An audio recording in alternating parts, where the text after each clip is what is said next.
Hey, what do you say? It's episode number 37 of the Run In podcast. We're at 37 already. We're almost to a year. We got to figure out something big to do when we hit that 1 year mark. My name is Tommy Paradise, and I got DJ.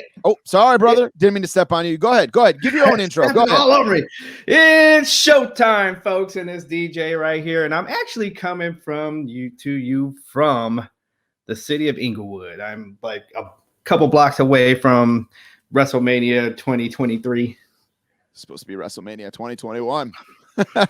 It's all right. It's all right. Like, give me now. I got time to get some. I need that commemorative chair. We should be talking about me coming out there in a couple weeks, not you coming here in a couple weeks because of WrestleMania.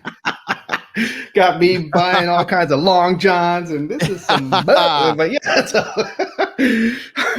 yeah. DJ's sitting in some nice weather right now. I assume we're I was just telling him we're supposed to. It's the weirdest thing, man, and it's just we are sitting in the middle of. It started snowing at 11 o'clock today, and it's been on and off. But they're like, yeah, it's gonna snow from 11 a.m. on Thursday to 7 p.m. on Friday.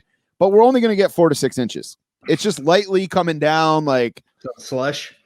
No, it's not even slush. It's snow, but it's just it's just coming down in the slowest possible way for some reason. It's just 4 to 6 inches in 12 hours is insane.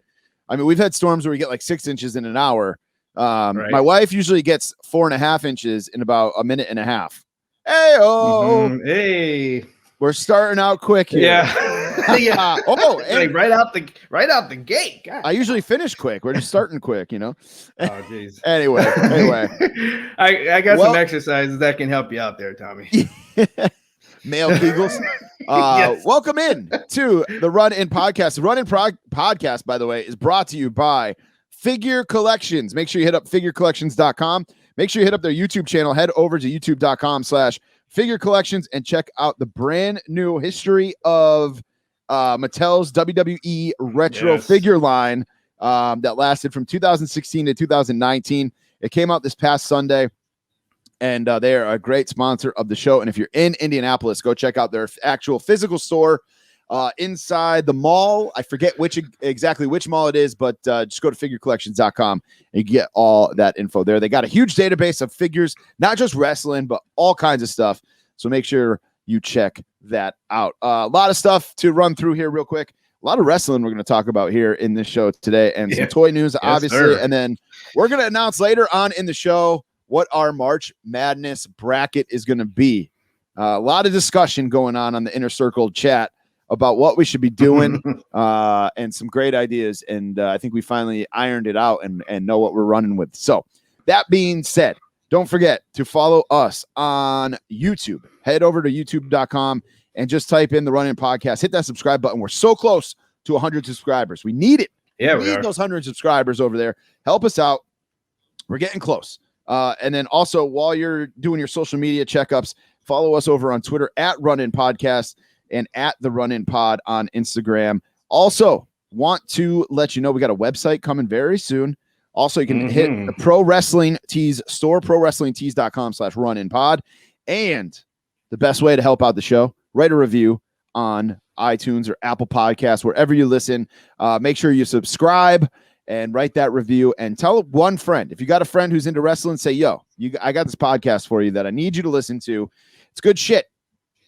Help us out. Help in your best Vince McMahon voice, say that, by the way. That's right. Man, Twitter, we're at 8:45 as we record this. For followers? For followers. We're getting close to that 1K. What's up with that? Damn, I didn't even know that. I thought we were at 6 something. No. 845. When did that happen? I swear to God, I looked the other day and it was 600. I'm curious now. You got me going on. Well, I mean, did you I didn't reveal any body parts or anything on there to get followers. Yeah, what happened? You got an OnlyFans or something you're not telling me about? You're looking at the wrong column. It's 845 we're following. We have 687 followers. Oh, okay. My bad. Yeah. Have another vigilante drip, bro. Wah, wah. I'm just kidding. I assume you have the vigilante drip flowing. I do not, because I'm I'm not in the rafters. So I wasn't about to buy a whole nother, set of stuff in LA just for tonight. No, I'm actually doing a Tommy here. I got a pineapple. I got a couple of pineapple Trulies going. Oh, I love Trulies. I love them. I miss them. I'm still doing the no drinking thing during the week, man. So I've got a Bang ready to go. What do I got? What flavor is this? Peach mango. Delicious. I got a Pepsi Max or Pepsi Zero ready to go. Still keeping with this no drinking thing. This is the third week, I think, that I've made it through the whole week without having a drink during the week. Wow. Been having a couple on the weekends and stuff. Hockey started back up. That's why I wasn't in the live chat after the NXT pay-per-view this past week. But that was banging. We was having a good ass time. We'll talk about that. And we're going to do another one after Elimination Chamber. And we got to get to Kenny's corrections. We don't have any this week. Kenny correct. No Kenny's corrections this week. Can you guys believe it? Thank you, Kenny, for letting us know that we had a great show last week and that we didn't have any. And Kenny will be back next week.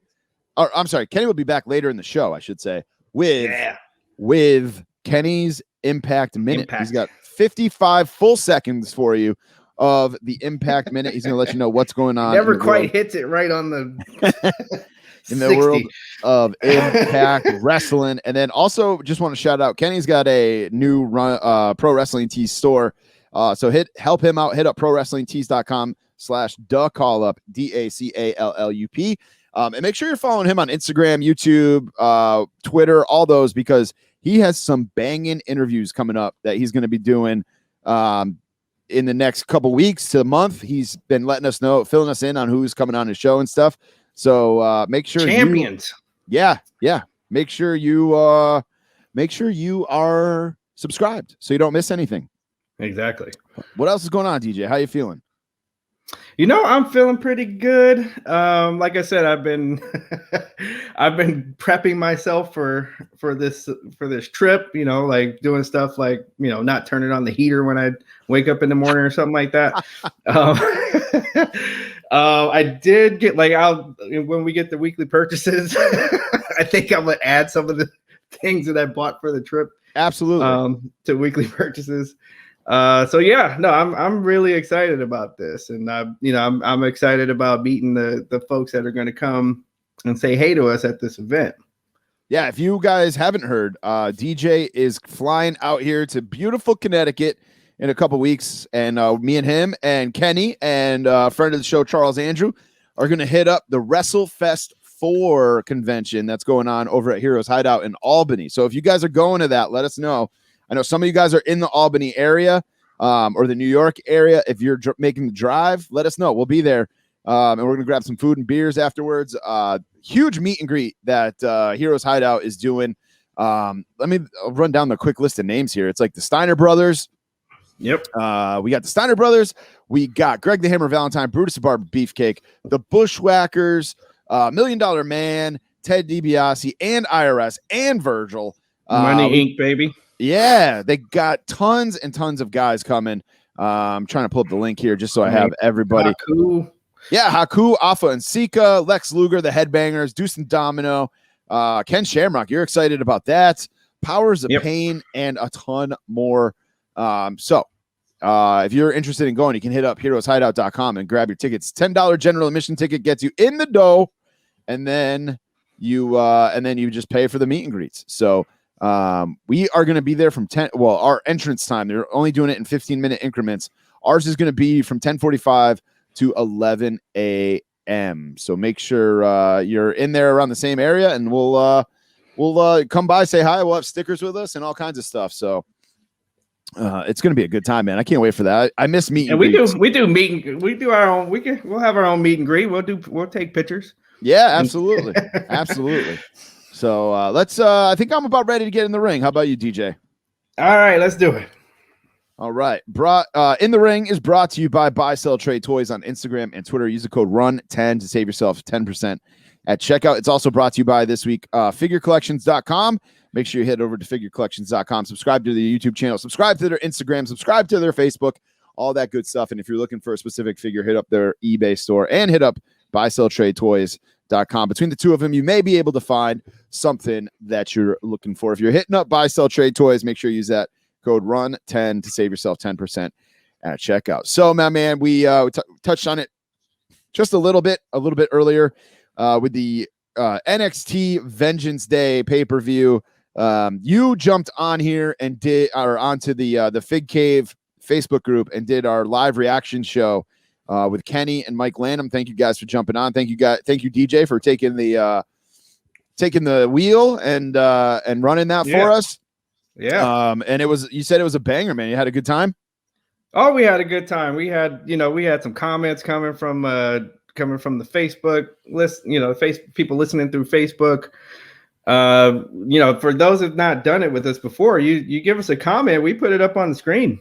That's right. And we talk, and it becomes a talking point. So you are part of the show when you come to our reaction shows after the pay-per-views. And it's every pay-per-view. So we're going to do another one this week after Elimination Chamber. I'll be MIA again. I got another hockey game playoff start. Speaking of my hockey game, should have got into this in the housekeeping segment, but that's okay. We lost 6-5. First game back. Aren't you the goalie? Yeah, but it's men's league, so the scoring's a little bit higher. But dude, I honestly faced like 40 something shots. Like it was okay. First time on the ice in 3 months. It was a freaking workout. My legs were like jello, and I got robbed at the end. I made the save. I got up, like we were tied 5-5, and I made the save. I get up, and the puck fell out of my gear and into the net, and the ref skated over and saw it in the net and called it a goal. Yeah, even the other team was like, "Wait, you saved that? What? Why are they calling that a goal?" So we got robbed, man. We got robbed. It was after the whistle too. Like I saved it. The stuff was in my pads. I got up and it fell in. I don't know what the hell happened. So, especially after the whistle. Wait, I want a review. I know. Call Toronto, man. Call Toronto. Anyway, let's get into Vengeance. Vengeance. I thought started out super, super sloppy with the women's Dusty Rhodes Classic match. I thought Dakota Kai and Raquel Gonzalez started like, or is it Raquel Gonzalez or is it Mercedes Martinez? That's her partner. That was I believe that was Gonzalez, and Martinez was in the championship match. Yeah. Right. And then I get them, and then the girl that's with Gargano, and I get her, like the three of them mixed up. But yes, it was Gonzalez, Dakota Kai. Sorry, guys. Dakota Kai, I thought looked super sloppy and slow. Like there was I felt like there was a ton of botches in the match where like she went for like, I don't know what she calls it, but it was like a kick that like Zack Ryder does in the corner there. And the camera cut away. And before the camera cut away, you could see she was not even close to, I forget whether she was giving it to Ember Moon or Shotzi Blackheart, but not even close to touching her face. I thought like a lot of the moves, they were like waiting on Dakota Kai to like do whatever she was supposed to do to make the move look good. You know what I'm trying to say? Okay. Yes, just my thoughts. I'm okay with the fact that Dakota Kai and Gonzalez got the win. I thought it was cool to have a heel win the Dusty Rhodes Cup there. And I think it's cool that for the women, I think it's cool that the women are getting a different stipulation for winning than the men. They're getting a shot at the women's NXT or the women's WWE tag titles now. And I think that's dope. I think that's a cool little touch for this women's tag team classic. What do you think, man? Oh yeah, we talked about that on the reaction show, that we felt like maybe it was time for even for an NXT women's team to actually win the titles. And then I think they would mean a whole lot more on the NXT show, and we would get more action out of them rather than right now they're kind of a prop, to be honest with you, on the main roster. Whereas I think they will be a prize on the NXT show. It's a great point. Next match up was a match I thought was good, but I thought it was going to be better.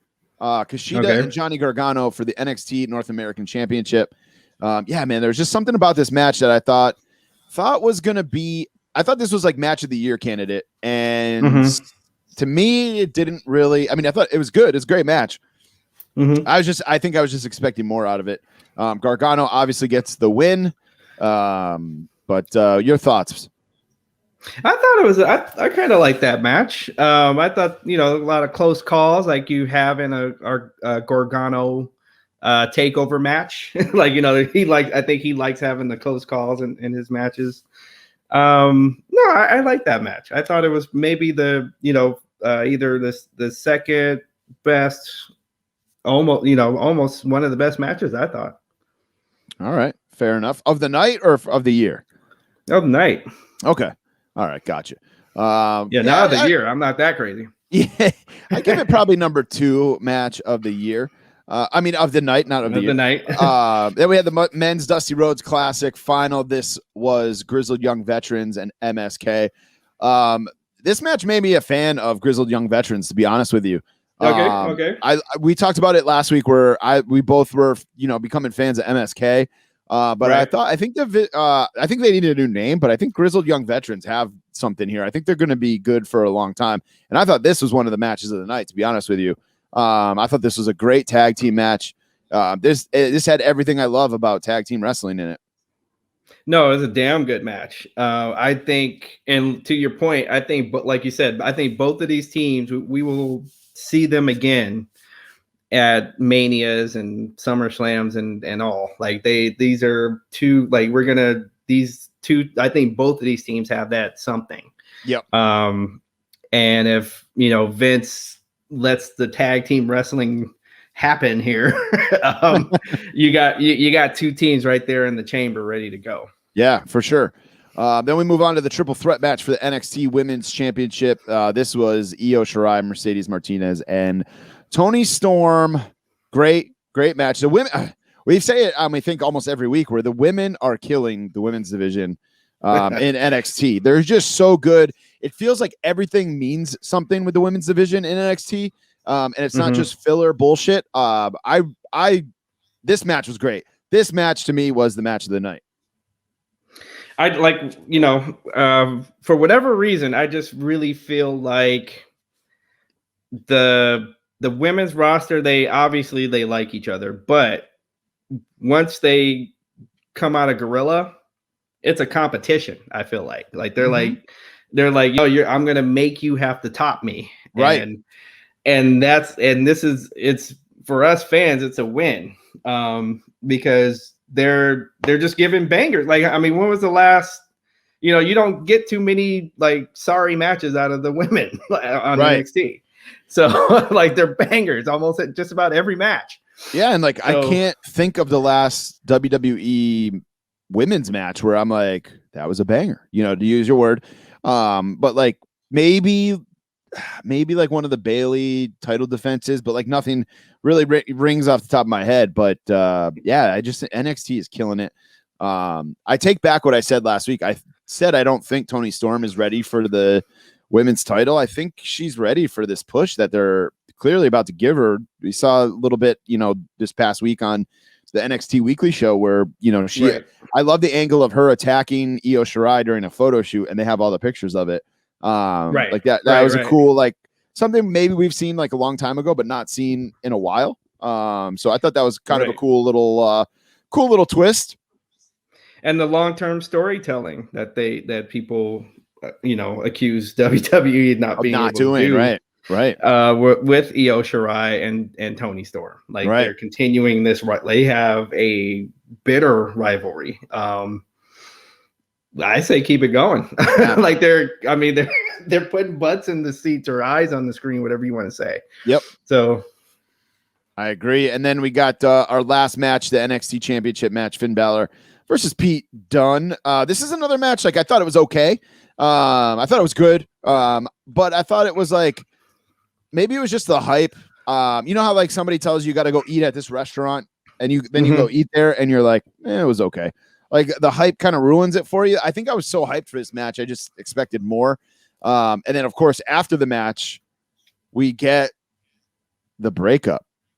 The end of an era. Bunch of things. Yeah, there's there's a lot going on at the end of this match. Yeah, that match, starting with the match and going all the way to credits, you had a lot of layers there. So I thought, so in my opinion, this was the best match of the night. And I kind of got that listening to the guys on the show on our Facebook show, because you had your old school slow burn, like they went into a bunch of holds at the top of the match. Mm-hmm. Okay, so it's like that roller coaster where you're going up the hill and you can see the parking lot and everything. And then once they start hitting the ropes, they were off and running. Like they went from, this very slow maniacal match into going into, near falls, near submissions. Finn's hands look like he had arthritis at the end. All the way to, Adam Cole coming in and making people eat a bunch of super kicks. Yeah, so which continued on Wednesday, so I'm kind of surprised that they broke up Undisputed Era, but at the same time, I like where it's heading. I like Kyle O'Reilly kind of going, seems like he's going to be on his own. Mm-hmm. I like Adam Cole now is going to get, it looks like, a championship opportunity again. Like they're not just kind of like, you had your chance, you ran with the title for X amount of days or whatever, like you're done, you're going to go to the big show. I like that they're going to keep him around. And I mean, NXT needs stars too. Like obviously or proper send-off, like give him a proper send-off match. Like, everybody wants to get called up to the main roster, which is fine, but like NXT needs to have, big names, big stars too, especially if they're going to be on the USA Network. So I'm all for Adam Cole and Finn going at it for a little bit, and then obviously Kyle O'Reilly is going to get involved and all that stuff. I'm here for everything that they did. I thought overall the pay-per-view was solid pay-per-view. Sure. I actually wish I got to watch it live because I was told you this. I was driving home. I was listening to a little bit of the reaction show. I watched it Monday, and I was just like, man, I kind of know like everything that happened already, and it's hard to stay away from it when you're not watching it live. It's hard to stay away from the results and like obviously there's a different feeling when you're watching it live and you don't know what's going to happen versus watching it when you know what's going to happen. So, but I thought it was overall a great pay-per-view. You want to talk about predictions? I don't, but we can. But this reminds me of how I got this belt in the first place. How we had so many pay-per-views in a row, in a short period of time. Yeah. So I think on the first leg, I'll call it the first leg of this gauntlet match of pay-per-views, I lost the first fall. Don't put that title in a box yet though, because we got another one coming up. That's what I'm saying. Like let's I'm like let's let these ride out, gauntlet match or false, Iron Man match here. And I lost the first fall. Definitely bring it with you though when you come out here, because there's a pay-per-view that weekend that you're out here. So that's true, huh? I can save some postage. Yeah. stuff it in your bag. So we'll go through our picks here real quick. There's only 5 matches. We both picked Kushida. Kushida lost. We both picked Finn Balor. Finn Balor won. We both picked MSK. MSK won. I went with Tony Storm. You went with Tony Storm. I went with Mercedes Martinez. We both in the triple threat. We both lost. Neither one of us picked Io Shirai. And then where I won was Dakota Kai and Raquel Gonzalez. Yeah, he won. It was the women's tag team title match. Tag team finals. So thank you, ladies. I'm the current champion as of right now.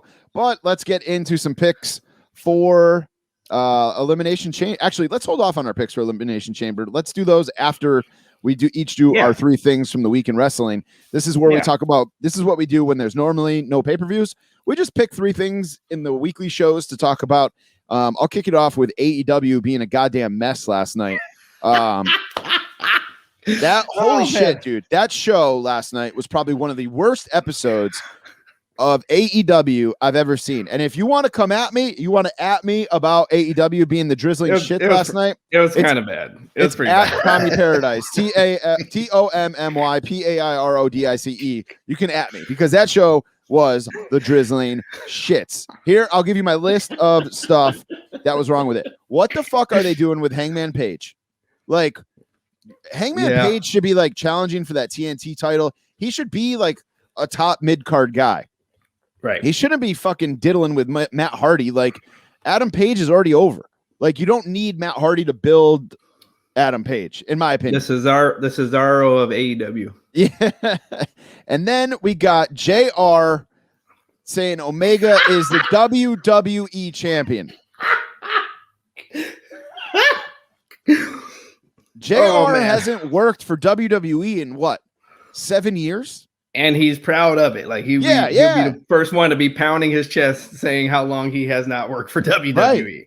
Right. I'm at the point, I love JR. I want to meet JR at a meet and greet. Before COVID, I was supposed to go to like one of his book, like oh wow, one of his like live. He was promoting his book, but he was doing like live shows, telling stories, and I was super pumped to go. And then COVID happened, obviously, so it got shut down. But like, I'm a JR fan. But it's kind of like what I'm going to get into with Ric Flair a little bit later on. Bro, you got to know when it's time to hang it up. Go make barbecue sauce and beef jerky and hang out with your daughters. I understand that you love wrestling. Or maybe even just be like a guy on a headset to the broadcasters. Gorilla, yeah. Right. Like kind of produce the broadcasters. If you have a great mind, for the business. You've been around the business forever. But, dude, what the fuck? And this isn't, I'm not just calling him out for this one. This was kind of like the straw that broke the camel's back. Like this stuff like that, little things like this have been happening or just random shit. Oh, he's got a regular thing on Botchamania. Like that's he's a regular on Botchamania of him saying something like way out in left field that was just completely wrong during the show. Crazy. But that's I'm not even done with the AEW. Then we got the stupid gender reveal. You know that was all fucking Brandy's idea. Like, and then it's not even like this huge thing where it's just fireworks going off in the screen and it's a girl. Like, and then we have to listen to Cody on commentary talking about being a girl dad. Like I just, I'm not like, why are we doing that? There's a lot of pregnancy talk in the world of wrestling this week. And then let me get to one last thing. Omega and that fucking shirt he was wearing. I swear to God, my wife has that same shirt and she wears it as a beach cover up when we go to the beach to like go get snacks at the snack bar. Oh, like man. What the hell, dude? And those boots? Good Lord. AEW was a hot fucking mess last night. And I'm Garrett, and we're taking a picture of me with some kind of Sting paraphernalia where I'm laying in the snow. Yeah. with the look on, and then we're gonna have a side-by-side picture. That's right. Of Sting. I didn't even bring up the Sting powerbomb, man. Like, what the hell? Where it scared the hell out of me, I will admit. That's right. What is Sting doing at the age of, what is he, 65? With a bad neck. Taking a powerbomb from Brian Cage. Like, bro. Who is kind of known to not be a very safe worker. To be completely honest. What does Sting feel like? I'm not bashing your boy here because we're about to bash by my boy in a little bit. When I get to my number 2. Go please bash away. I did not think this was a smart move. What? Go ahead. What does he have left to prove? That's I think my point is like, what is he by taking that power bomb? What is he achieving? Putting over Brian Cage. He could have done it without taking the power bomb, though. There's probably safer moves. I'm just throwing stuff up against the wall to see what sticks. You did say that with a question mark at the end of it. Yeah, that's just. I hate these older guys, man, coming back and like ruining their mystique. Yeah, their legacy. I mean, we'll get into that a little bit more, but anything else you thought from AEW that was just like, why am I wasting 2 hours of my life watching this? Well, I'll just one of my points was I will give it 1+, and that was the announcement of the Omega versus Moxley death match. Yes. I just, please do not our boy Sal was talking to me and we agree. So you're calling this a death match. You can't water it down now. Right. Like you can't just all of a sudden, okay, we're on TV, we're going to water this down. You said death match with explosions and barbed wire. So this has got to be a blood and guts death match. Like, you cannot water this down now. I don't think they will water it down because it's going to be on pay-per-view. It's going to be on the I forget the name of it, Revolution. It's going to be on that pay-per-view. So I don't think they will water it down. I think when you're on pay-per-view, we're paying for, you can do whatever. Right, we're paying for that shit. So we might have to order that. That's the weekend you're here. That is. I'll pitch in. All right, we might have to do that. But all right, let's get to one of the things. I mean, we both had that crossed two of our things off the list because you wanted to talk about the death match. Sure. And then, so why don't you go to your number one here, or number two, whatever, one of the things on your list. Why don't you go to? Let's see. One of the things I will go. How people were worried about O'Reilly at the end of the show on NXT. I was like, oh my God, the people we got marked. He's fine. Okay. He's fine, folks. I forget who I saw post it, but I had to look it up. I was like, did he really get hurt? Because I didn't heard anything, in any of the Facebook groups or anything like that. I just saw somebody post a picture on Instagram. It might have been our friend John Swallow from the Coming Down the Aisle podcast. And I was like, wait, Kyle O'Reilly got hurt? Yeah, it's like he was having convulsions, and I was just like, dude, I think we're getting marked. Sure enough, we were. So I looked it up right away, and I was like, he's fine. So good job, though. Good job selling that shit. Yeah. If you got Twitter to go crazy thinking that O'Reilly was hurt, good on you. Like, I'm like, keep doing that. Not to keep shitting on AEW, but I'll say this too, and you guys know from listening that like NXT is probably my favorite weekly show right now. And but I'll say like NXT with no fans, or the handful of fans that they have around the ringside area versus and then the Thunderdome, whatever you want to call it, that they're using, versus AEW having fans actually in the crowd. Like I feel the vibe of NXT is actually better. Like it feels more important. It feels more like a fight. I don't know if it's like the cages and the glass and people banging on it and stuff. I don't know what exactly, like I can't pinpoint exactly what it is, but I just notice when I'm watching NXT, the feel is way better than AEW, and AEW is live in front of fans. I think that's kind of weird. So, well, I'll tell you, because for those of you who don't know, I ran Division I track in college. And there is a difference between the stadiums where the stands go back, like they go from, they kind of level off going backwards. And then there are stadiums that just kind of go straight up. Yeah.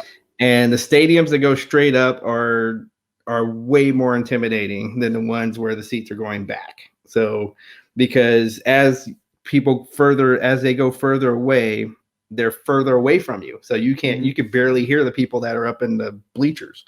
Yeah. But when everybody's on top of you, even the guy all the way in the last row, you can hear him. And it makes a difference. And that's what you're seeing, what I feel like you're seeing with the difference between NXT and AEW. AEW, that's a pretty big studio basically. Whereas they're piling everybody right on top of the ring at NXT, which is I like that as well. Like like how they're right on top of it. That's a good call, with that being how that works. So that's a good call, dude. That's a smart point by you. Well played point by you, my man. Those Trulies are kicking in. That's why you got me on the show. Those Trulies are kicking in. The brains are functioning. Exactly. The other thing I wanted to talk about is this whole thing with Lacey Evans being pregnant. And I know I've been talking about Lacey Evans a lot because I think she's doing some phenomenal work with Charlotte and even with Rick. But when they're going to make Ric Flair the dad, like this reminds me of not necessary. Right. This reminds me of shitty TNA Ric Flair, where he's trying to get a paycheck. And it goes back to the same thing with Sting. I mean, we could say Goldberg, we could say Undertaker, these older guys coming back and doing, Undertaker never really did any questionable stuff. He just, didn't look great in his last few matches, except for the Boneyard match. But like Goldberg, I feel like has looked like an idiot when he gets the mic and stuff like that. Sting, obviously, like, what is he doing at 65, taking a power bomb, like we talked about, and then Ric Flair, like, he's gonna have an illegitimate child, like, when he's 70 or whatever. Like, why do we need to bring this into the storyline? Like, why are we tarnishing with Lacey Evans, like, with, you know, right? All the characters on the roster. Why are we tarnishing his legacy with this? Is basically my point. Like, let the man just ride off into the sunset again. Like JR, put him on a headset, let him help produce, let him, you know, give advice to the guys in the back, let him be around, but we don't need him to be an on-screen character. I'm not watching Raw because Ric Flair's on it, and I'm a Ric Flair mark. Like, I'm gonna watch it because I want to see the new stuff. I want to see, you know, Drew McIntyre become a superstar. I want to see Roman Reigns become a superstar. Right. I don't get excited at, you know, 38 years old right now when Ric Flair comes out on my TV show. Like, even when they do those Legends nights and he shows up, I'm like, this is going to be like, I'm terrified because he's going to make an ass out of himself. Like, I'm doing a lot of complaining this week. Yeah. I think, yeah, I'm going to agree with you where I think a better place to go with this storyline is mix up some reality into this. Have the husband, like, you know, have a backstage segment where we find out she's pregnant and the husband, like, walks up and, like, shoves Ric Flair and grabs Lacey by the hand, and then they get in the car and drive off. I think that would have been a totally better than Ric Flair being the father. Or is Andrade due to come back? Like, make him the father. Everybody knows that him and Charlotte are engaged. You know what I mean? Right. Like, he's going to need a storyline when he comes back. Make Andrade the father. True. You know, and just kind of tie in a storyline like that. But not Rick. Not Rick should not be the father. But all right, you got something about Randy Orton here, my man. Yes. So the storyline we got going with Randy, Alexa, and the Fiend. Like, I still think that this storyline is going. So this is from another, like, so again, talking to my boy Sal, and he got this from another podcast. So this is not my own thought. I just wanted to hear, like, what people felt on this. They were saying that if you remember when Lexi was on the turnbuckle, like, was on the top turnbuckle as her other character, Sister Abigail, if you want to call her that, and Randy was the only one that could see her at the time. So they're thinking that after Randy got burned, that he can now see into that world, you know, and, you know, so just, you know, just as the, and then what if we're starting to see the Sanity Nikki coming back? Oh, all right. Because she would actually fit into like that character of Nikki would actually fit into all this. Yeah, that's a really good point. You remember the podcast you got that from, or? I'm gonna have, like, we'll have to circle back next week. Yeah, when we post this episode, I will tag that podcast. I'll find out from Sal. That's a cool theory. I like that theory. I'm not a big guy I'm not a big, you know, I don't come up with theories. Like, I'm just like, I just try to sit back and enjoy it. But when people have a really good theory, I'm into it. And I like both of those, to be honest with you. I like them. I like where those could both go. Especially Nikki. I would like to see that Nikki come back. Like, yeah, that was the Nikki that I became a fan of. We need something for Nikki. We need something for her. Yes. I'm also, because she was entertaining as hell when she was with Alexa originally. Sure. But I forgot where I was going there for a second. But yeah, I forget where I was going with that. Oh, shit. Maybe it'll come back to me. But moving on. The only other thing I had was two things about SmackDown. Yes, that's right. I'm going to talk about SmackDown here for a minute. Okay. One is, why is Otis teaming up with Gable if we broke up Otis and his partner there, whose name I cannot think of. But, like, why do we take Otis out of one tag team and just put him in another tag team? Otis and Gable teamed up on SmackDown this week. But I'm not going to complain. That's my last complaint or question. Okay. Rhetorical question there. That's right.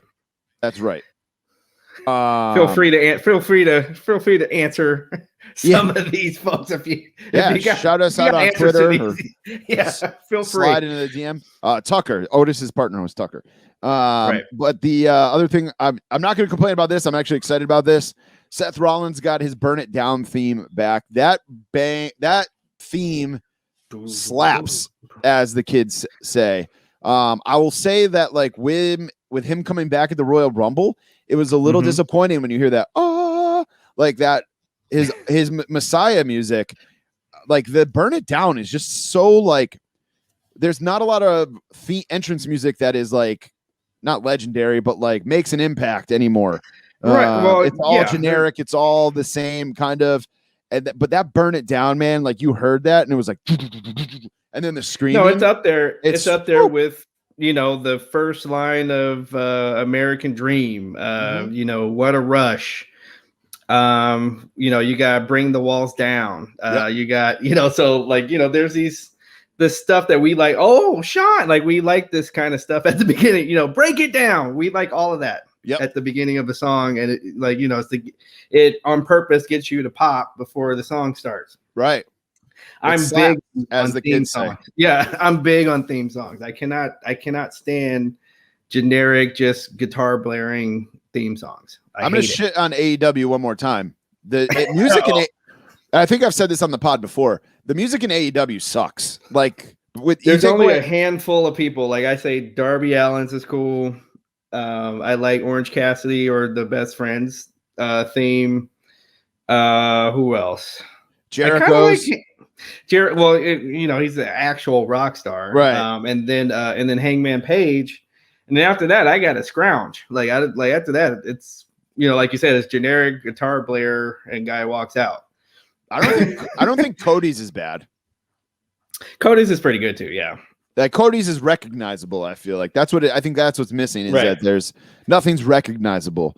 But before, actually, you got anything else, or is that it? That was it. I got all 3 in. All right, and I got my 3 in. So let's head on over and let's do Kenny's Impact Minute. It's your boy Kenny with the Impact highlights of the week. Go back and check out Josh Alexander taking on TJP for the X Division title. This match stole the show. It was all technical wrestling with TJP getting the win. We had the debut of Finjuice, which is David Finlay and Juice Robinson taking on Reno Scum with Finjuice getting the win. At the end, the Good Brothers came out to congratulate them, but it looks like they're going to have a little bit of exchange and start up a new feud. You had Tommy Dreamer taking on Moose in an old school rules match with Moose getting the victory, and Moose is going to move on now to face Rich Swann at the next pay-per-view, which is entitled Rebellion, which is supposed to be on Saturday, February 24th. And that is all the highlights that I have for this week's Impact Minute. Guys, back to you. All right, and that is Kenny's Impact Minute. Shout out to Kenny. And the call up, DA call up at hit that at the call up on Instagram, Twitter. His YouTube channel is blowing up, and he's got it like we said. Shirt. He's got hit him up on Pro Wrestling Tees. I ordered a shirt this week. Get yourself one as well. So shout out to Kenny. He's loving Impact. Impact. I keep saying it, man. There's just so much wrestling to watch. It's hard to it's hard to like be like, oh, I'm gonna watch another wrestling show. But I see the highlights here and there, and I'm liking what I see. It is weird that the Major Brothers are feuding on TV right now. They are feuding in Impact. Right. I'm surprised Kenny didn't touch on this actually, but then they're still recording a podcast and playing with wrestling figures. So, that is kind of. I mean, they don't have kind of funny. They don't have a Fig Fed anymore. They're not doing that podcast anymore. But it is weird that they are. Feuding, and I mean, I guess they had to at some point. They've been together forever, since like 2003 or 2002. Right. That is Kenny's Impact Minute. We'll move on to some wrestling news here. Not a whole lot. Sasha was she waved the green flag for the Daytona 500. Some network suggestions for you. We have Day of Royal Rumble on the network, which is really good. It shows Edge backstage, shows Bianca Belair backstage. We got new cry all over again. Yeah. when she wins. It was good, man. And then we got new episodes of Superstars on the network, which I am pumped for. I love it. I love it. And then I wasn't sure where to put this in the show, DJ, but I guess wrestling news is okay. Right. Me and you both took in Young Rock this week. What'd you think? Yes. Oh man, the people that they got to play the wrestlers in those days, like when Rock was little, is incredible. Like wherever they found out Andre the Giant, the Junkyard Dog, Sheik, the Wild Samoans. Yes. Yep. Even the guy who plays the guy who plays his dad looks just like him too. Yeah, he does. And sounds like him. Yep. So no, the casting is impeccable. Is what the first thing that grabbed me. How about you? Same thing, man. I was like, holy shit, these guys. Andre was a little tough to believe. Like he was a little like cartoonish. I felt like when that's a tough guy to that's a tough guy to be though. That's exactly where I was going with that. It's like who do you get to play him? And there's certain things you have to do to make him look like a giant because obviously that guy's not as tall as Andre. So but I just thought it was a little cartoonish when he picks up Young Rock and he's like trying to they have it zoomed up and zoomed down and stuff like that. But I honestly, I thought it was phenomenal. I'm excited to see what episode number 2 is going to be like. I kind of wish I waited to watch it so that I could binge it and just watch a bunch of episodes all at once. Yeah, but I think it's going to be really good, man. I kind of like a pay-per-view. I went in open-minded, not really trying to expect too much, and just thought it was good, clean fun. Yes, I agree. And then 2 signings for WWE here. We got Taya, who is the wife of John Morrison. She signed with WWE. And Eli Drake. We might have to reach out to WWE here because Eli Drake's name in NXT is going to be LA Knight. And I feel like that's very close to Fig Night, DJ. It is close to Fig Night. We might have some copyright infringement here, man.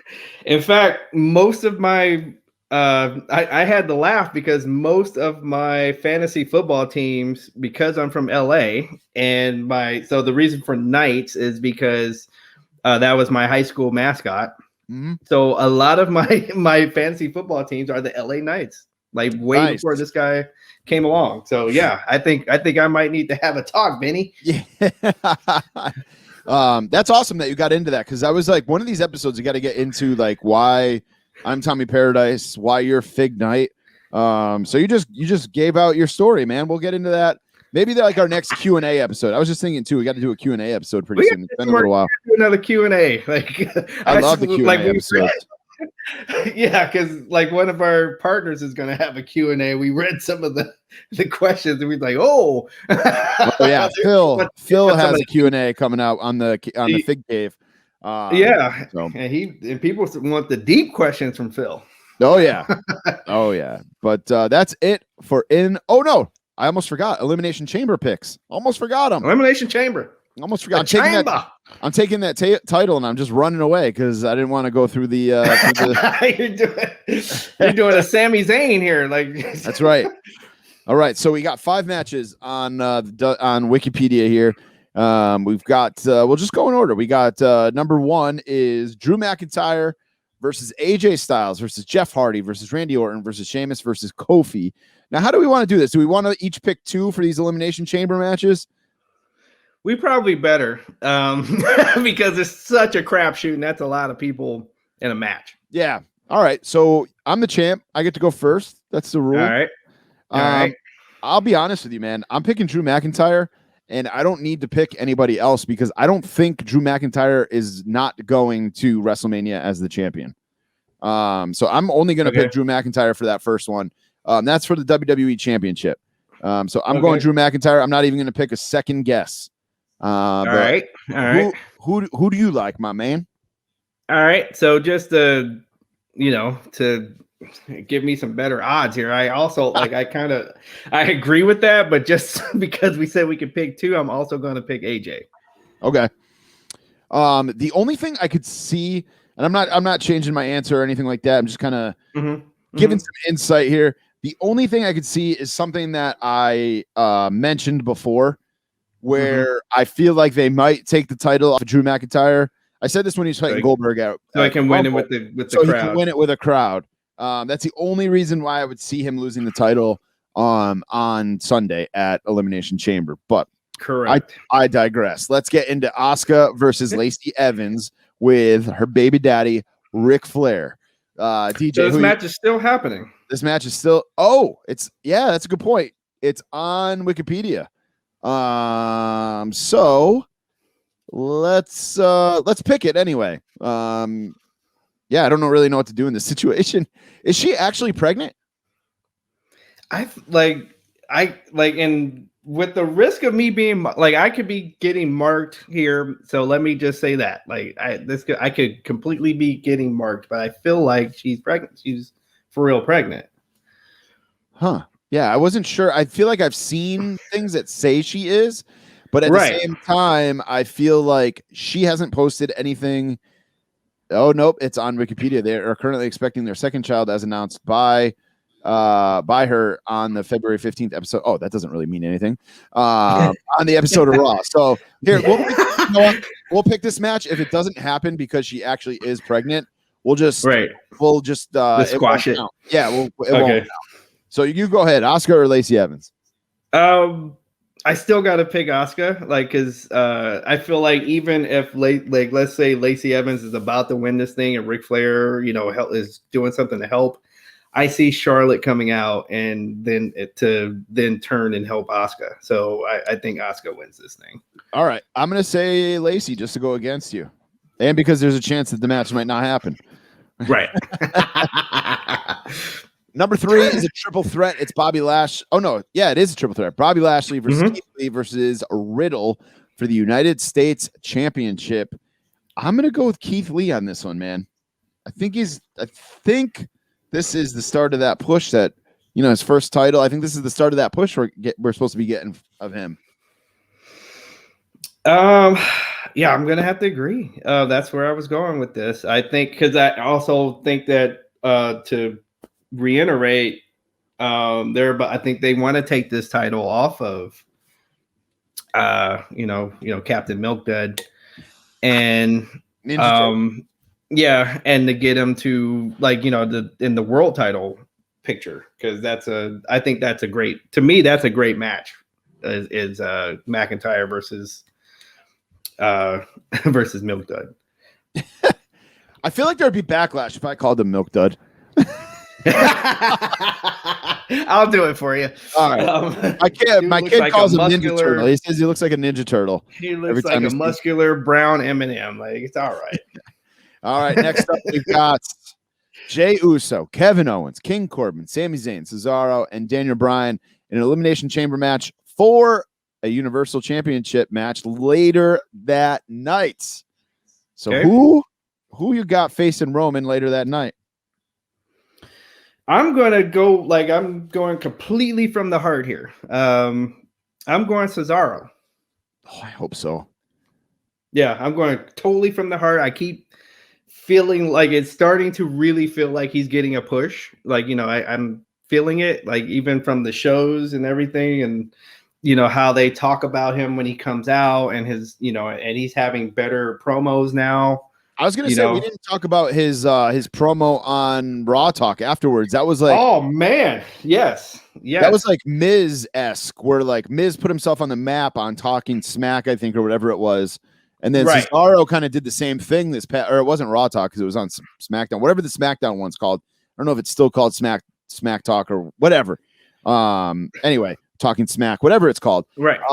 Yeah, that was a thing I saw all over the place on social media afterwards, and not just WWE's page, legit everywhere. People were talking about Cesaro's promo. So I hope so, man. I've been a huge Cesaro fan forever. I hope he gets. That was the last thing that I think he needed. I think he showed that, especially if you just look at that promo, he showed, okay, I have command of the English language. Because I think that's what some people were worried about. Yep. I think he did take it personally when Vince went on the Stone Cold show and specifically used him as an example of guys who weren't grabbing the brass ring. Right. I really want him to succeed. And I want him to win this match really badly. Are you going to pick another or just go with Cesaro? So we have Cesaro and then, give it to me again. Jey Uso, Kevin Owens, King Corbin, Sami Zayn, and Daniel Bryan. If I had to pick a number 2, it would be King Corbin. I think, we had Kevin Owens go against Roman. I think we had our trilogy there. So I think Kevin Owens is in there for the violence factor specifically. To do some crazy shit, like jumping off of it. Yeah. Because he can take some crazy bumps. So we'll see that. Those are my 2. All right, I'm going with Daniel Bryan and Cesaro. Cesaro for the obvious reasons. Daniel Bryan, I feel like, is on the verge of a push too. Because he's about to retire. Oh, damn. Why you got to burst my bubble like that? I don't want Daniel Bryan to retire. I think he's really for all going to retire. I think it's coming. I think we're getting close. I'm not going to say when it is, but I think we're getting close. All right. I think we're getting close. And then there's no way in hell Roman Reigns loses the title to any of these guys later that night, right? No, I don't think so. Right. So we're both picking Roman Reigns. Roman Reigns is going to Mania, the champ. Although I think we do have one more pay-per-view. But it's going to be a damn good match, though. I think he goes against Cesaro in a damn good match. Yeah, we do. We have Fastlane coming up on March 21st. So another pay-per-view down the road. But those are our picks for Elimination Chamber. DJ, you got any more wrestling stuff to talk about before we jump over to the toy aisle? I think I'm ready to talk about some toys.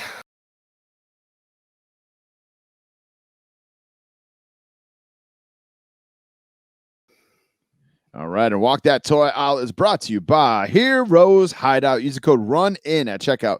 Save yourself 10% at heroeshideout.com. We got to hit up that Heroes Hideout store in Albany when we go up there for the WrestleFest 4 convention. I also just missed this. I went on their website today to get some more information, to buy the tickets for that thing. They did a WWE drop on February 13th. This is on their website. I didn't see anything on their social media about it or anything, though. So I didn't even know about it until I went on there, but they've got a bunch of older elites on sale right now. Some of them, I mean, you're paying because they're not readily available right now. Like they're older. Like we have let's see here. Dusty Rhodes Elite 63, The Rock Royal Rumble from last year, The Rock Elite 22, Giant Machine Elite 60. These are just some of the figures that are in this drop section of their site. Entrance Great, Elias, Unmatched Fury, Undertaker. Oh, I love those Unmatched Furies. Yeah. Figures. They have the Edge figure. They have Jack's Deluxe Classic. It's like almost like, and I don't know if they did post on it and I just missed it, but they have like a bunch of Jack's Deluxe Classics, some Entrance Greats on here. It looks like they may have bought somebody's collection and they're just reselling all these. For the Series 46. Yeah.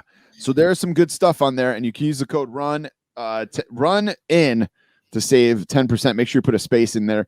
Some good older figures in there. Cassius Ohno, which I know was a hot figure for a little while. Elite, Triple H Deluxe Classic, Mr. Perfect Deluxe Classic, Goldberg Elite Entrance Great if you want something for your dog to chew on.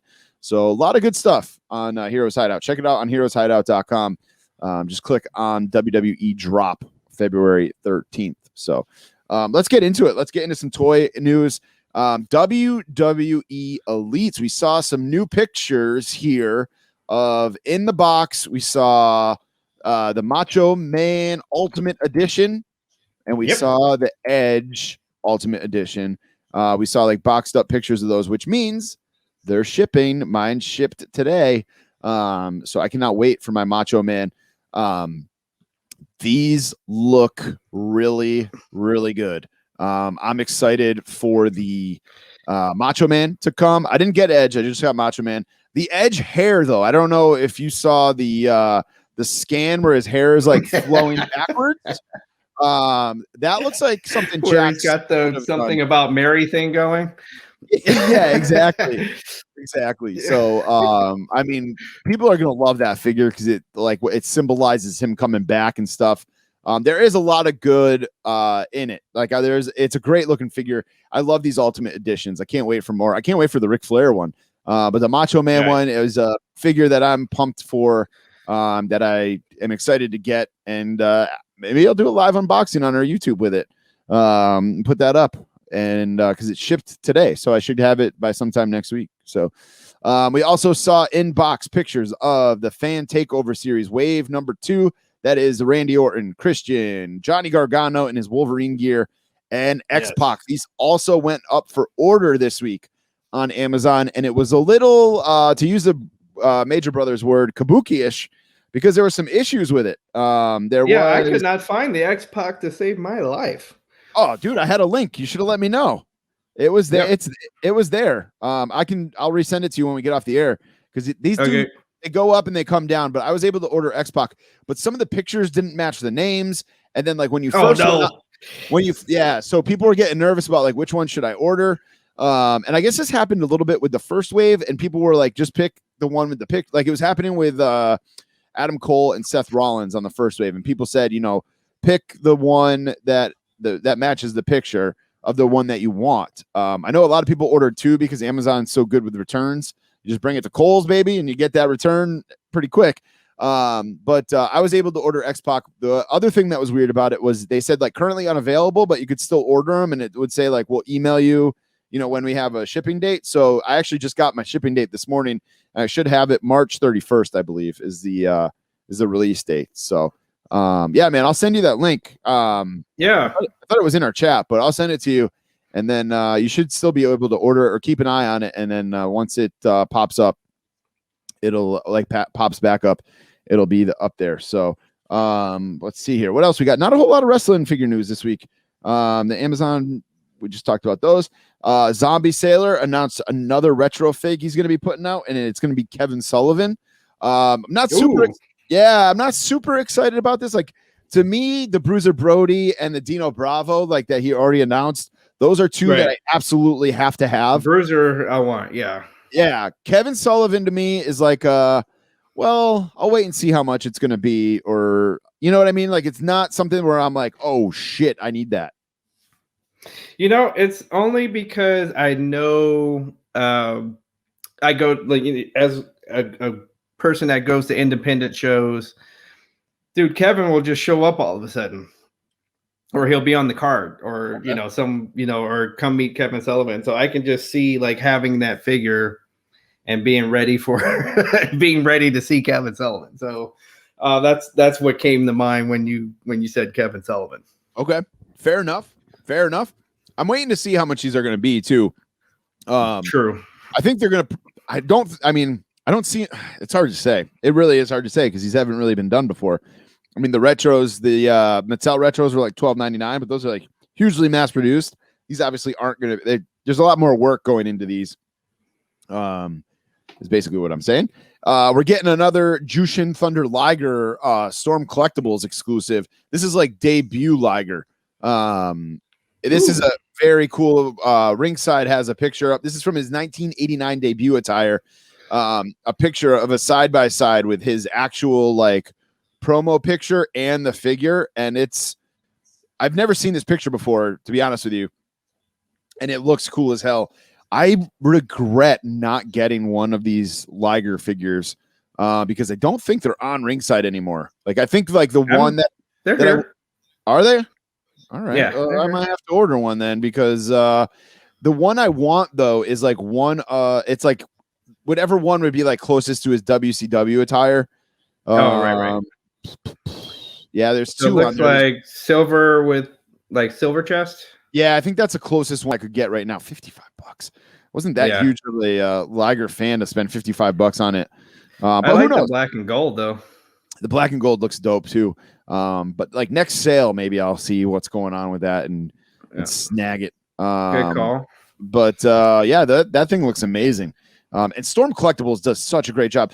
Somebody was giving me crap because I sold my Hogan, Hollywood Hulk Hogan Storm Collectibles because I got the Ultimate Edition and I just like kept it like I was like, I'm just gonna keep everything Mattel. You know, if I get something that's gonna replace something, I'm gonna keep everything Mattel. And somebody's giving me a hard time because those are like they're just such nice figures. They really are. But and then the only other thing to mention is that people. Oh, DJ, we didn't do. I messed up this week. What's up? I'll talk about it in a minute. But there are certain people, certain influencers and stuff like the Major Brothers, and I think a couple others are getting the Lucha Brothers Legends of Lucha Libre figures. This is Penta and Phoenix. Right. Cool. So I think you know where I'm going, where I messed up. Me and DJ were supposed to do this as our this or that, and I never ended up putting it up on Twitter. So this or that is a collapsible segment this week. There will be no this or that, but we'll do it next week. We kind of did it though. To be honest with you, you kind of did it with our blow pop question. Yeah, that's okay. I see where you're going with that. Yeah, that was kind of a this or that. It was. Well, maybe we'll talk about that in Falls Count Anywhere, maybe. Okay. But let me just write that down. Blow pop. I can't wait in like 20 minutes when we get there. I'm gonna be like, that's got to be one of the pictures on the. What did that mean? So these figures look cool. I still think. I mean, not to blow our load here with what we were gonna do for this or that, but I still think the AEW figures look better. Major Brothers have on the Major WF Pod Instagram. They have side by sides. Because they got them to review, and I think I just think that they for some reason there's something about the AEW ones that just look better to me. I'm not sure what exact. I don't know if it's the scale or I'm not exactly sure what it is, to be honest with you. Like to me, the AEW ones look better. The scale, they're a little bit bigger. I like the attire that the AEW ones are wearing better. Maybe if I see these in person myself, that might change. That might change my feelings on them. But I think AEW, the Unrivaled series, I think has these beat. Unrivaled, like I would say, with the exception of a few face scans, they've been doing the thing. I haven't bought one yet. I think I'm gonna finally buy one when they do a Brody Lee or Luke Harper.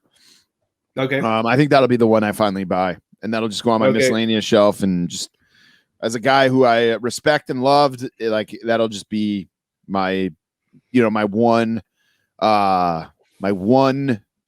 figure. But I've been on a roll with I'm kind of ironically on a roll with AEW figures as we'll get in, when we get to weekly purchases. And then that's it for wrestling news, man. There's literally no other wrestling figure news out there. I was searching everywhere. I'm searching the Major Brothers page.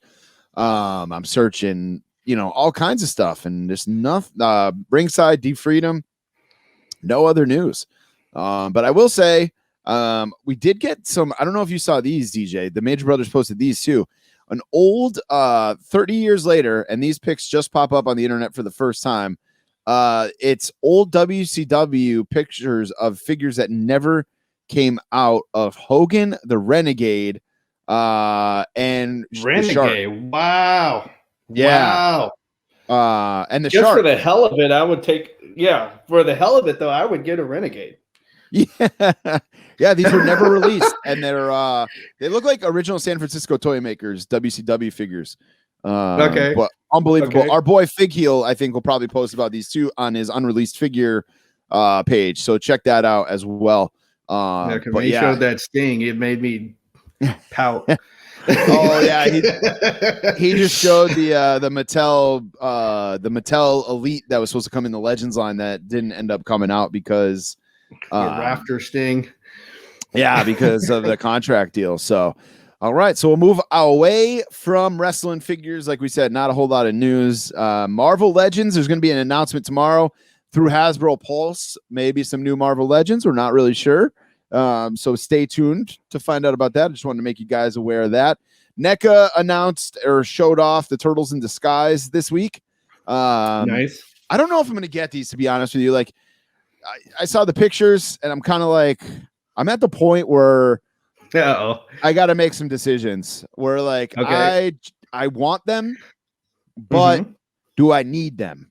Do I need them in my cartoon collection? They look great. I believe it's going to be a 4-pack at Target. There's already been like price tags and stuff that people have posted on the internet about these. They look phenomenal, but I just don't know. Like, I don't need 4 more turtles. You know what I mean? Like, I have the turtles. Right.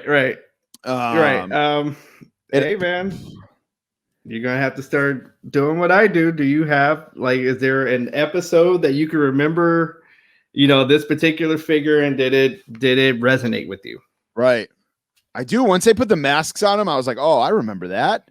But is it something enough where I actually need it? So I gotta make a decision, but you can check out the pictures on NECA's Instagram pages and their Twitter. I don't think they have a price point yet. I want to say it was like $100 or $125 or something like that for the 4-pack. And they come with a ton of accessories. So you're looking at like $25 a figure and then all the accessories too. So the masks, skateboards, a boombox, pizza, the weapons, obviously. So, and then I just want to remind you guys, made me hungry for some reason. I just want to remind you guys that February 23rd, which is coming up, you guys can sign up for the next wave of the Ninja Turtles Loot Crate, which I did the previous one. I'm going to be signing up for that one. NECA was making some teases this week on Twitter about more movie stuff coming up. So if you're a movie turtle guy, that is what you're going to want to sign up for. I think there'll be some exclusives in there. Honestly, if you want to make some money, do it. Sign up for this thing, because like I was telling you last week, the Rocksteady and Bebop, I think it was last week, the Rocksteady and Bebop in bunny costumes were going for like $400 on eBay. So if you want to make a little investment, go ahead and jump on these on the 23rd.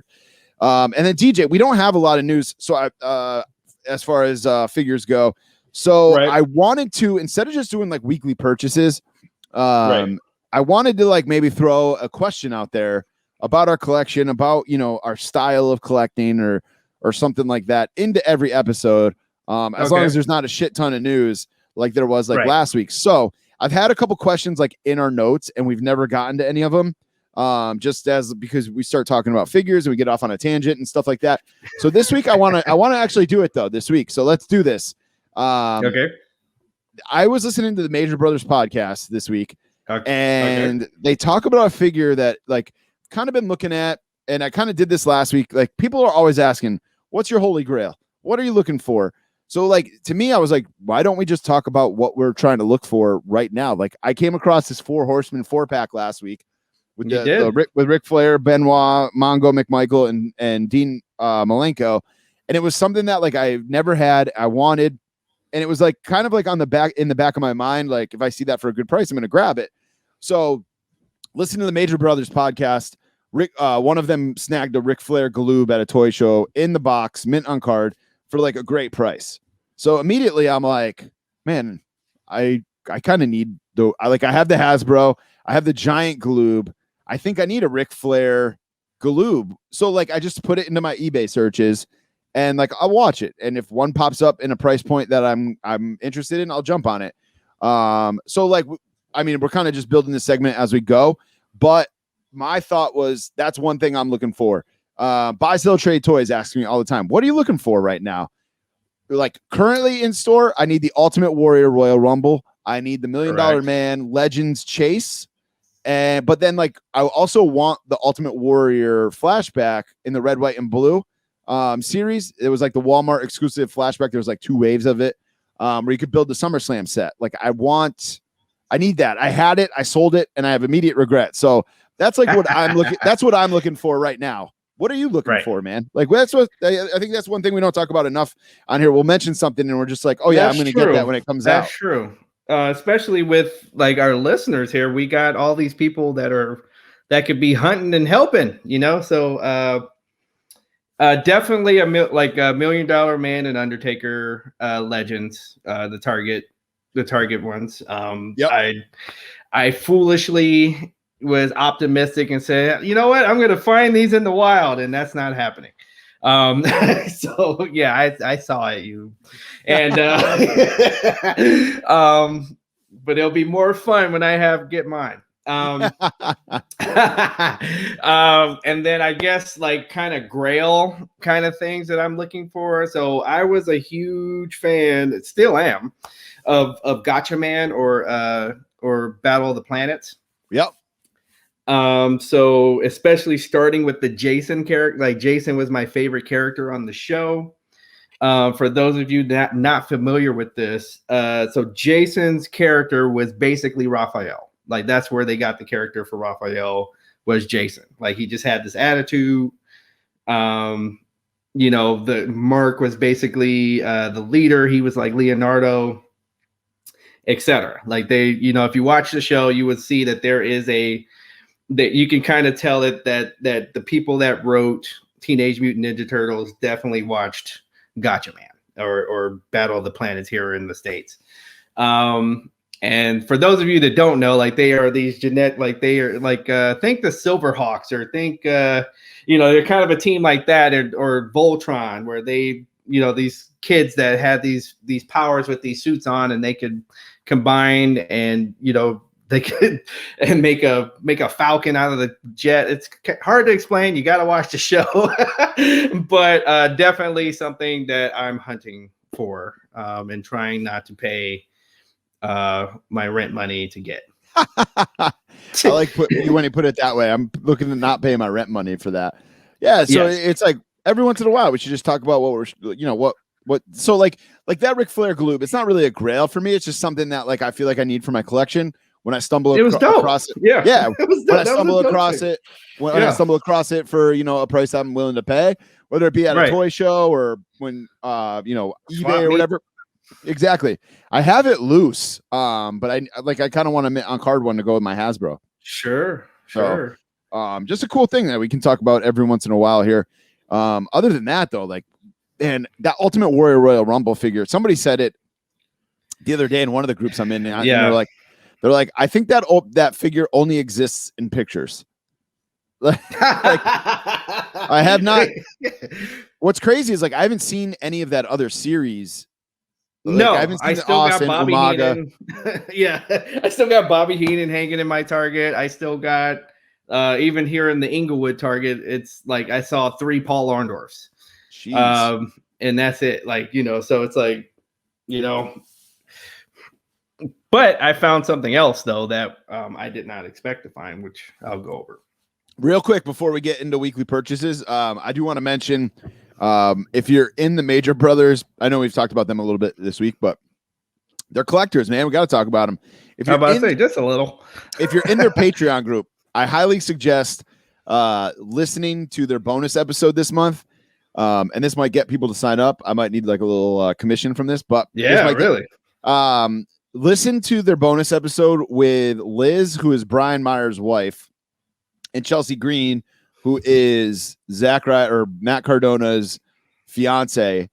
And they have Mark Sterling, the producer of the show, obviously smart Mark Sterling, interview them and ask them questions about the collecting of the guys. And it's pretty entertaining. I actually want to have my wife listen to it because there's a lot of cross. Not as much. I'm not saying I'm on their level, but there is some stuff where I'm like, man, my wife would be getting a kick out of this right now. So I'm gonna try to get her to listen to it over the weekend.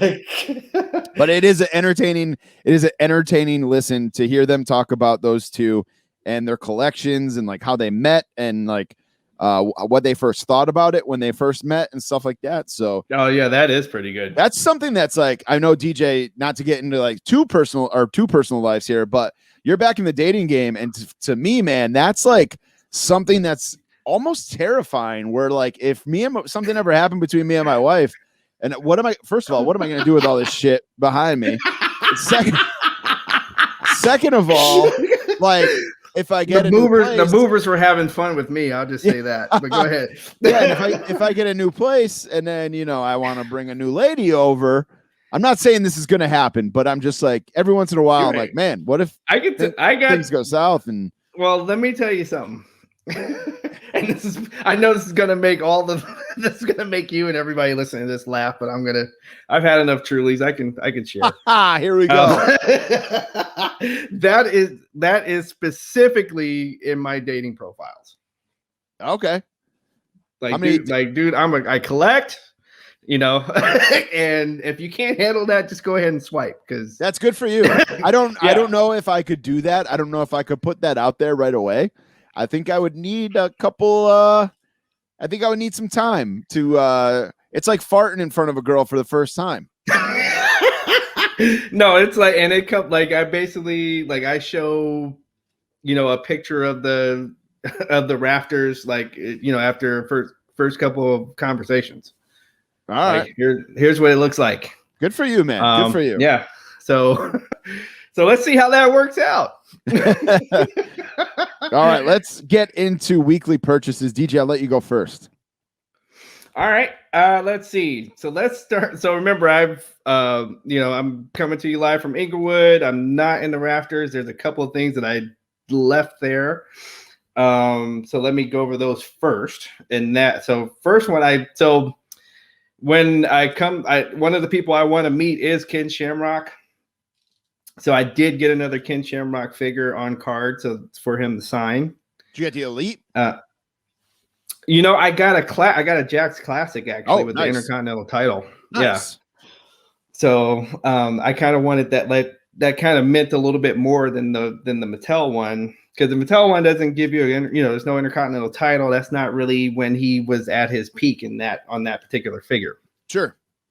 I got a baseball classics action, like the little 4-inch figures. They kind of look like the classic Star Wars figures. Yeah, those are made by Super 7.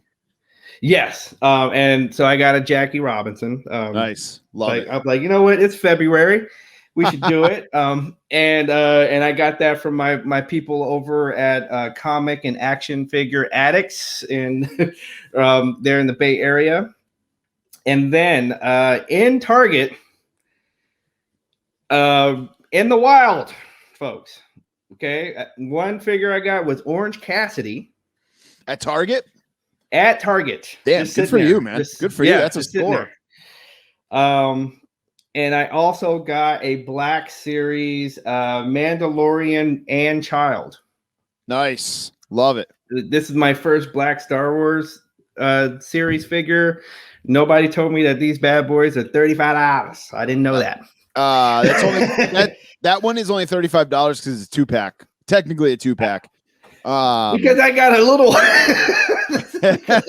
guy in here. Are you kidding me? And you get this little carrier and stuff, because so they came out with like you can get Mandalorian by himself for $20, right? Okay. Then you can get just Baby Yoda or the child, and he's like this big, and he comes with like 2 or 3 accessories, like a frog. Right, I've seen that one. Yeah, that's $10. So that's $30 right there. If you add in all those extra accessories you get with that package, and the Mando is wearing like better armor and stuff, it's worth the $35. He is wearing the better armor. It's worth the $35. So most got some money here. Yeah, they even got some of that. Most Black Series are only $20. So all right. And I won't complain too much. Good for you, man. That's a good week. Solid week. I think that's a good week. And then I got Long Johns and and I went to AEW shop and I got the Sting zip up sweatshirt to layer myself for when I come over there. I don't think you're gonna need. Oh, I just dropped something. I don't think you're gonna need Long Johns while you're here. It's not gonna be maybe because you're not used to it. I just did like a quick look ahead for the weather, and when you're here, it's not quite the 10 days yet, but the 4th, you come in on the 6th, I think. The 4th, it's going to be 42 degrees as of right now. So you'll be all right with a hoodie. Maybe. I'll be all right with a hoodie. I'm about to say you'll be all right with a t-shirt and shorts. No. Not that bad. Not that bad. All right. My weekly purchases. You're good, right? Those were it? Yep. That was it. All right. My weekly purchases, I got The Undertaker and the $1 Million Man Legends from Target. $15 Thank God they shipped. Taker came a little beat up, like in the package. The package came a little beat up, but that's all right. I'm going to open them anyway. I'm about to say, you're not Phil would have been doing cartwheels. I was hoping for the chase. A lot of people have been getting the chase in the mail. I was hoping to get the chase, and I got the regular one. So obviously, like I said, I need the chase. And then I got the Cobra Fang retro G.I. Joe Cobra Fang. Which is a Walmart exclusive. It was a Walmart pre-order and it actually shipped. So now I'm just waiting on wave 3 of the little retros. And then last thing I got, believe it or not, only 4 things this week. I got an Andy Bernard from The Office pop Target exclusive. Found it at Target. He's all blown up in the sumo suit. From when they go to the lake and he ends up floating away. So I hate pops, man. I hate them. They get you. They do, and The Office is one of those where it's like those are the best figures you can get for that show. So that's it for my weekly purchases, man. I think that's it for the toy aisle. Yeah, only 4 this week, dude. I don't know if my wife can hear me right now, but like while we're recording, but I'm gonna make sure she knows that there's only 4. I have stuff coming.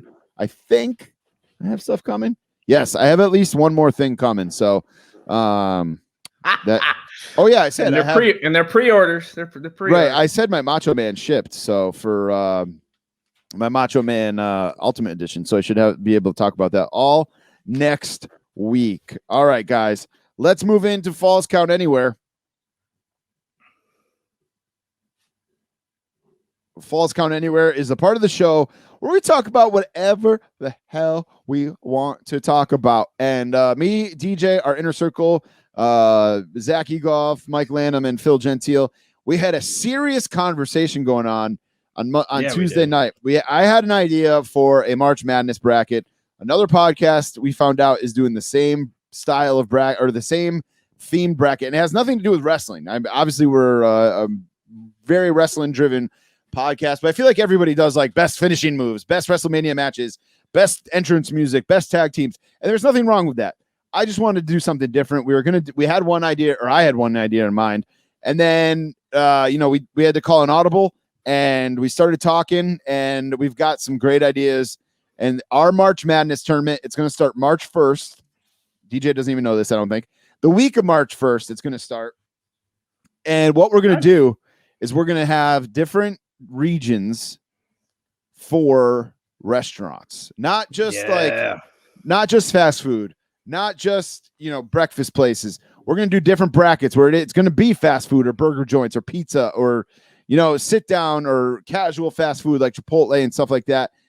Here's how it's going to work, though. We're still banging out like most of the details, but we are going to let you guys vote on Twitter and Instagram.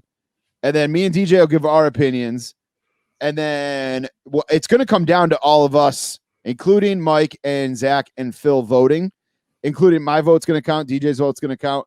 But Twitter will be like, I think the way we're going to do it is Twitter will be one vote. So whatever wins on Twitter, say it's McDonald's versus Burger King. If McDonald's wins, that's one vote for McDonald's. If McDonald's wins on Instagram, that's a win for McDonald's. If I say Burger King, that's a vote for Burger King. If you say McDonald's, you just get what I'm saying? Get where I'm going. Kind of like how the NBA is doing all-star voting now. You're picking up what I'm putting down, right?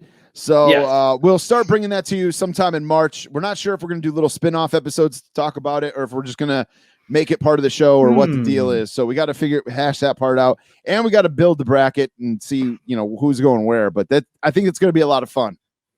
Yes. No, I think that's brilliant. Leaves it where we're not just talking about one type of food or one thing, Right. So yeah, and then we get to see who wins in the end out of all the brackets. And we're gonna do our best to make it not like regionalized. Like me and DJ were talking, where like I don't have In-N-Out Burger out here, obviously in Connecticut, but you do.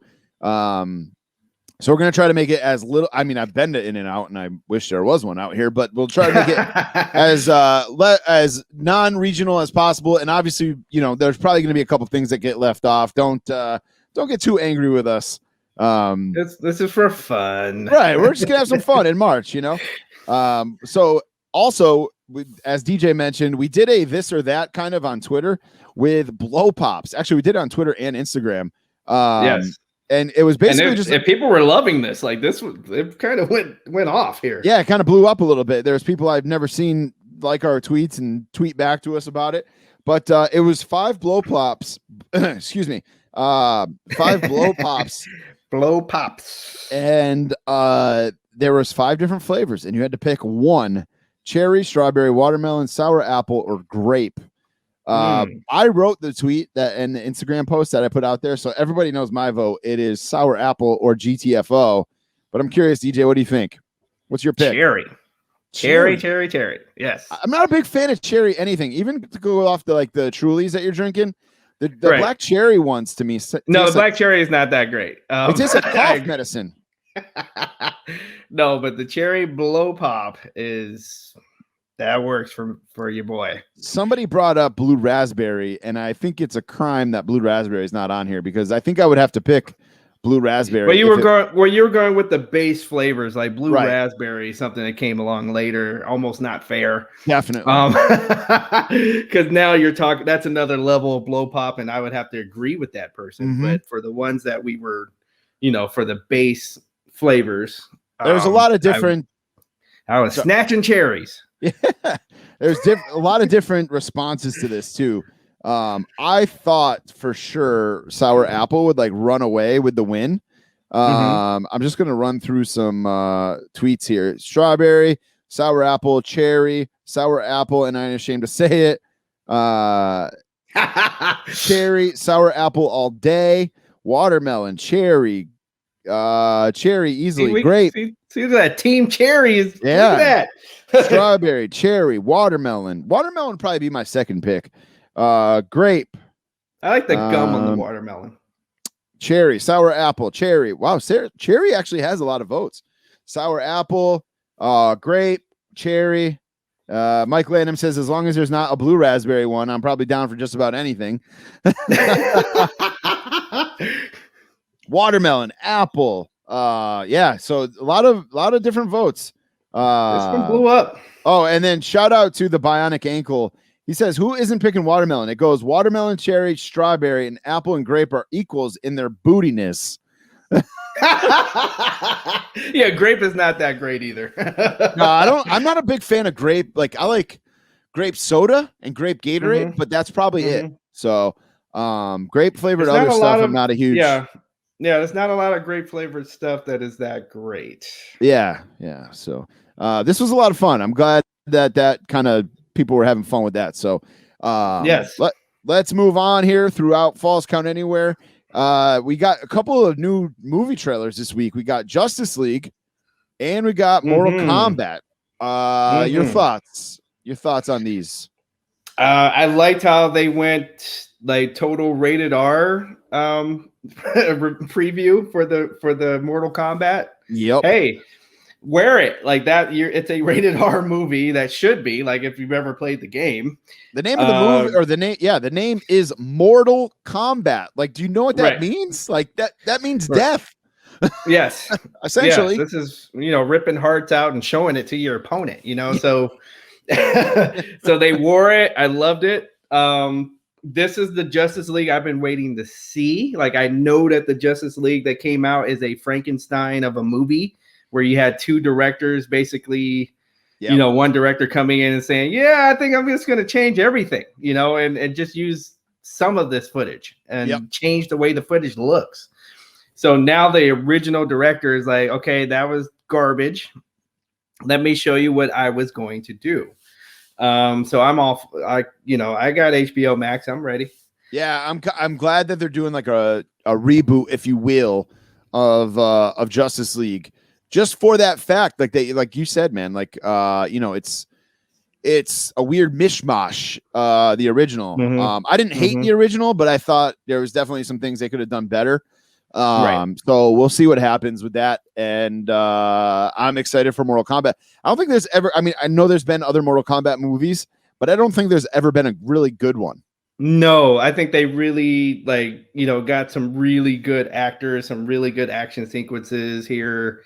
Again, just wearing the rated R rating. I think they were trying to sell toys, honestly, with the other 2 movies. Right. So So this time it's like, no, we're gonna wear what this is, and that's why I'm for this particular Mortal Kombat. Yeah, yeah, man, I'm here for that. Actually, like at this point of quarantine and the COVID era, I'm honestly here for any new movies. Like you're just we're not getting a ton of them. You know what I mean? Like you think about it in a regular life. You know, there's a new movie out every. We would have seen Friday. Black Widow by now. Yeah, all this Ghostbusters we were supposed to have seen by now. Yep. You know, so yeah. So yeah, that's I didn't see where the Mortal Kombat movie will be streaming. I assume it'll be streaming somewhere. It's a Sony movie, so maybe it is on HBO as well. But I'm not sure, to be honest with you. But I did see that DC is on HBO. But all right, DJ, our brand new segment here. This is all your idea. This is your brainchild. I'm proud of you, man. You did this. You nailed this. This is a great segment. I love it. It's what you're watching, and it's basically we just tell you what we're watching. Like what did we watch this week besides wrestling that may catch your eye that you may want to check out? What you got, man?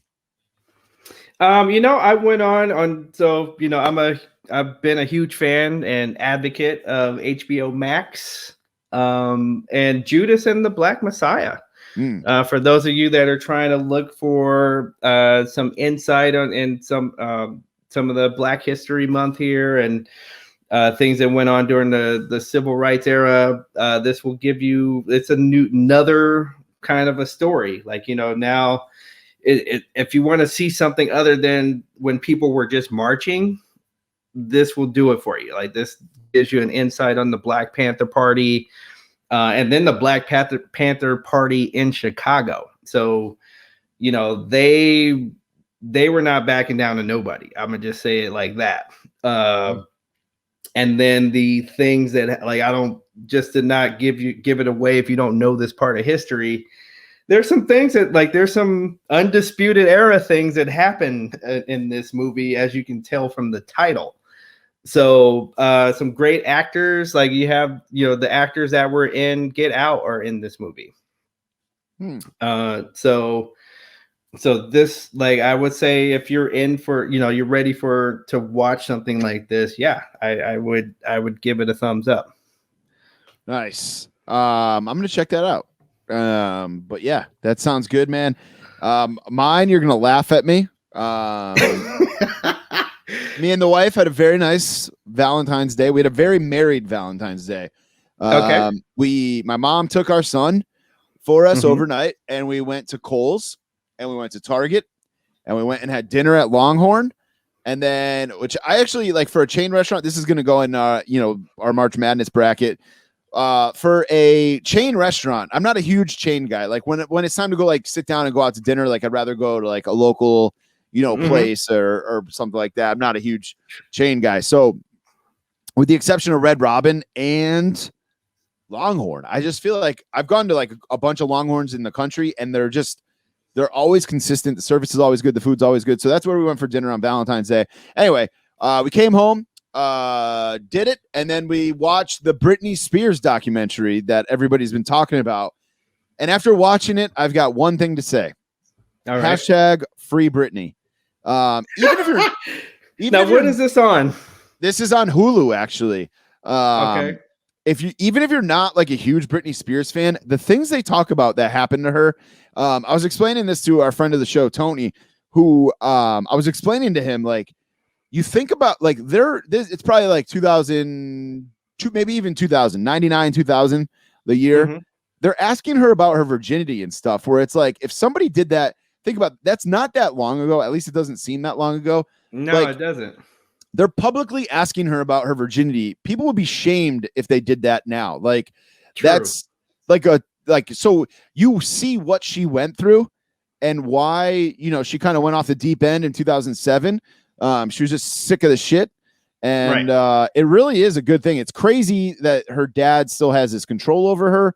I'm sure there's people like listening to this right now that are like, ugh, Britney, like, give it a chance. And you too will see or start using the hashtag free Britney. This is kind of funny. One of the other podcasts that I listen to is Spittin' Chicklets. It's a hockey podcast through Barstool Sports. I like the title. Yeah.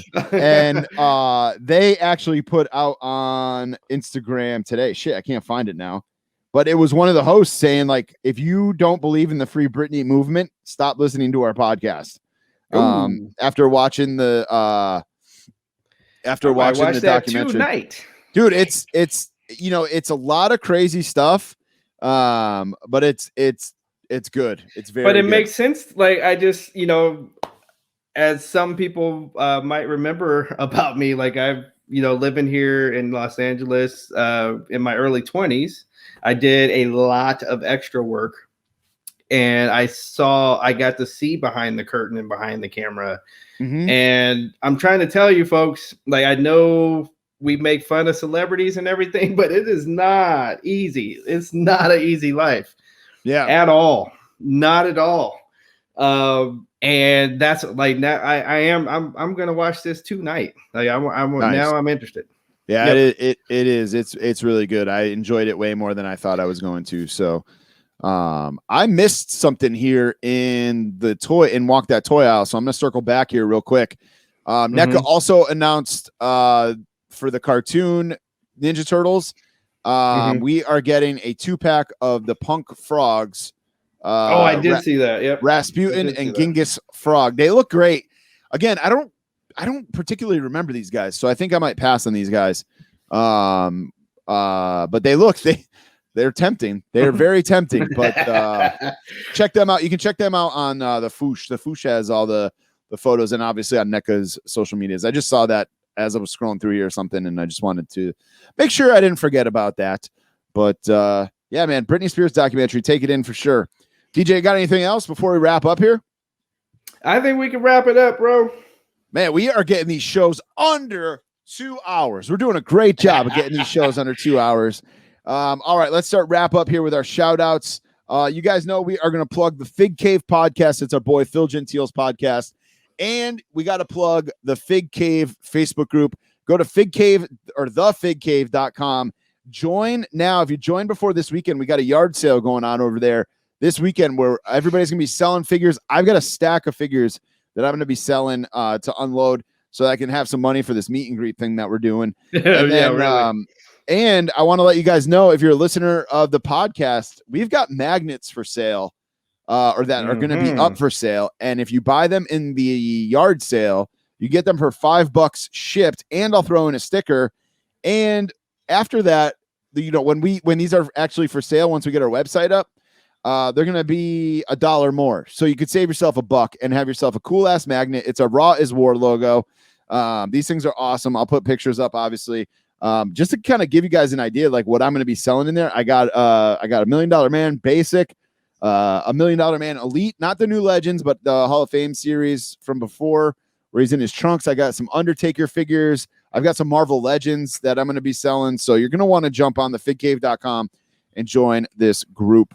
And of course, we want to remind you that our show is brought to you by Figure Collections. Check out figurecollections.com and their YouTube channel, youtube.com/Figure Collections. Make sure you check out the Extra Cooler podcast, Duck Call Up. Obviously, that's Kenny's podcast, WrestleGeddon podcast, Turnbuckle Tavern podcast. And make sure you hit up Buy Sell Trade Toys at Buy Sell Trade Toys on Instagram and use our discount code RUN10. One last thing for you guys to hit up is we just got a new discount code with Keystone Collectibles. You want to check out their Instagram. It's at Keystone_retro, and you can use the code RUN10 for 10% off, and just go to KeystoneRetro.com to check out their website. A lot of good stuff, more than just wrestling on there as well. So another store with a run-in podcast and help you save some cash-ola. It's Keystone Collectibles, Keystone_retro, and KeystoneRetro.com. And the discount code is RUN10 for 10% off. And of course, Heroes Hideout, use the code RUN10 for 10% off. Woo! A lot of shout outs there, man. Yeah. People trying to jump on this train here. That's right. And don't forget one more thing, just throwing the Fig Cave out there again, thefigcave.com. We'll be live. DJ will be live after the Elimination Chamber match. I might be live if I get home in time, like I I'll do my best. Our game's at 9:00. It's a playoff game. Obviously, we're going to be celebrating if we win. So not a championship game yet. It's semifinal game, but yeah, we'll Final Four. Yeah, exactly. If I can be on, I will. So yeah, that's it, man. That's this episode 37 already. Can't believe that. 37. Time flies when we're having fun. Make sure you hit us up on YouTube. We're going to be filming everything while we're out in Albany, while we're doing our little meet and greet there for WrestleFest 4. So Kenny will be on it, Charles Andrew, myself, DJ. So you're going to want to make sure you are subscribed to YouTube. Just go to YouTube and search for the Run In Podcast. Make sure you go to ProWrestlingTees.com and buy yourself a t-shirt. ProWrestlingTees.com/RunInPod. Also make sure you hit up ProWrestlingTees.com/thecallup and help out Kenny as well. Our Twitter is at Run In Podcast. Our Instagram is at the Run In Podcast. My Twitter and Instagram are both at Tommy Paradise, TOMMYPAIRODICE. And LA Knight, what's yours? That's Fig Night, FIGKNIGHT 27. I want my check, Vince. Thank you guys so much for listening to this week's show. Don't forget, we need you to subscribe on Apple Podcasts. Write a review on Apple Podcasts. Tell one friend that likes wrestling. Just one. And action figures. Tell one friend. And big thanks to figurecollections.com. Figure Collections, they got an eBay store. They got all kinds of stuff. They have what you're looking for. Figurecollections.com, proud sponsor of the Run In Podcast. My name is Tommy Paradise. And I'm your boy DJ, coming to you from Inglewood. And this has been the Run In Podcast. Have yourself a great night.